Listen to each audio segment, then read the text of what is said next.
જૂનાગઢ જિલ્લાના માંગરોળ બંદરની માછીમાર કરવા ગયેલા 1000 જેટલા બોટોને તાત્કાલિક પરત બોલાવી છે અને મરીન કમાન્ડો દ્વારા દરિયા કિનારો તમામ બોટોનું ચેકિંગ હાથ ધરવામાં આવ્યું છે।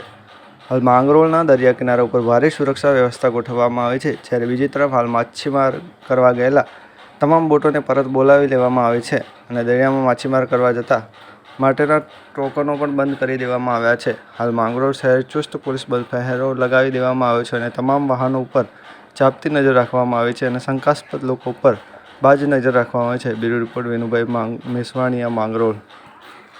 My self Sitaram Sharma, DYSP marine task force અત્યારે દરિયાઈ સુરક્ષાની આ પરિસ્થિતિને ધ્યાને લેતા દરિયાઈ સુરક્ષાની પૂર્ણ કામગીરી કરેલી છે। ખૂબ જ ઉત્સાહ અને ખંતથી કરી રહી છે અને રાઉન્ડ ધ ક્લોક કરી રહી છે અને આવનાર તમામ ફિશિંગ બોટને અમે ખૂબ જ ઝીણવટભરી રીતે ચેક કરીએ છીએ, તેમજ જેટલા પણ ફિશિંગ પોઈન્ટ છે, લેન્ડિંગ પોઈન્ટ છે, જ્યાં ભવિષ્યમાં કંઈ પણ લેન્ડિંગ થયેલું હોય એ જગ્યાએ પણ અમારા marine commando round the clock કામગીરી કરે છે। તે સિવાય અમે તમામ એજન્સી એસઓજી, આઈબી, કોસ્ટગાર્ડ સાથે સતત સંકલનમાં છીએ અને અમારા ઉપરી અધિકારી અમને જે સૂચના આપે છે એ પ્રમાણે અમે ઉત્સાહથી અમારી કામગીરી કરીએ છીએ।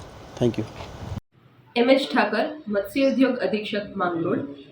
વડી કચેરીની સૂચના અનુસાર આગળ અન્ય સૂચના ન મળે ત્યાં સુધી માછીમારી માટેના ટોકન હાલ બંધ કરવામાં આવેલ છે। તેમજ જૂનાગઢ જિલ્લામાં રજીસ્ટર્ડ થયેલ 4000 બોટો પૈકી 1000 બોટો હાલ દરિયામાં ફિશિંગ કરી રહેલ છે, તેમને તાત્કાલિક પરત બોલાવી લેવામાં આવેલ છે।